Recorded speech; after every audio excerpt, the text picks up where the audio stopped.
আমি ভাত খেয়েছি, আমি পরীক্ষা দিয়েছি, আমি এখানে এসেছি, আমি সেখানে গিয়েছি। এই ধরনের বাক্যগুলা আমরা ইংরেজিতে লিখতে গেলে অনেকে সমস্যায় পড়ে যায়, বুঝতে পারি না এটা কোন টেন্সে পড়ে। এটা যদি আমরা জানতে পারি এটা কোন টেন্সে পড়ছে, তাহলে ওই টেন্সের স্ট্রাকচার অনুযায়ী বাক্যগুলো আমরা কিন্তু সহজে লিখে ফেলতে পারি। চলো তোমাদেরকে এটা আমি একটু বুঝিয়ে দিচ্ছি যে এই ধরনের বাক্যগুলা আমরা কোন টেন্সে পড়ে এবং কোন স্ট্রাকচার ফলো করবো। জানি আমরা কোনো কিছু করেছি যার ফল এখনো বিদ্যমান, যার ফল এখনো শেষ হয় নাই, এরকম অনেক কাজ আছে। এগুলাকে বোঝানোর জন্য আমরা জানি প্রেজেন্ট পারফেক্ট টেন্সের স্ট্রাকচার ব্যবহার করতে হয়। যেমন আমি পরীক্ষা দিয়েছি, আমি ভাত খেয়েছি, আমি এসেছি, আমি গিয়েছি, আমি দেখেছি, এই ধরনের বাক্যগুলা। তাহলে প্রেজেন্ট পারফেক্ট টেন্সের স্ট্রাকচার ব্যবহার করে এই ধরনের বাক্যগুলো আমরা সহজে তৈরি করতে পারি। চলো তোমাদেরকে একটু বোর্ডে লিখে বুঝিয়ে দিচ্ছি যে প্রেজেন্ট পারফেক্ট টেন্স স্ট্রাকচার কি আমরা জানি, অনেকেই জানি অনেকেই জানি না। তো একবার দেখে নিই চলো।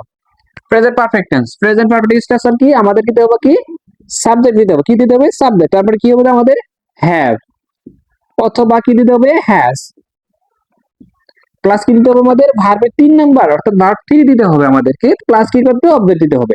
তাহলে এখানে খেয়াল করো, আমরা সাবজেক্ট যে কোনো একটা সাবজেক্ট বসিয়ে দিব, হ্যাভ অথবা হ্যাজ বসিয়ে দিব, তারপরে ভার্বের 3 নাম্বার ফর্ম ব্যবহার করবো, অবজেক্ট আমরা ব্যবহার করবো। তাহলে এই স্ট্রাকচার ব্যবহার করে আমরা এই ধরনের কথা কিন্তু খুব সহজেই বলতে পারি এবং পরীক্ষায় লিখতে পারি। যেমন একটা উদাহরণ বলে দিই, আমি যদি বলি আমি এখানে এসেছি, তাহলে কি হবো, যদি বলি আমি এখানে এসেছি তাহলে কি হবো আই হ্যাভ, কি হবে এই যে হ্যাভ দিলাম, তাহলে ভার্ব 3, তাহলে এসেছি কামের ভার্ব 3 কি কাম, জানি আমরা কাম,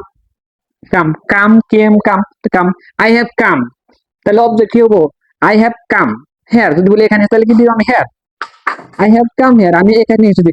এইভাবে শত শত বাক্য কিন্তু আমরা এই ধরনের বাক্যগুলো যেগুলো আছে আমাদের যে প্রেজেন্ট পারফেক্ট টেন্সের স্ট্রাকচার অনুযায়ী বলতে হয়, সেগুলো আমরা ইনশাআল্লাহ লিখতে পারবো। যদি তোমরা বুঝে থাকে আমাকে কমেন্ট বক্সে ডান লিখে দাও।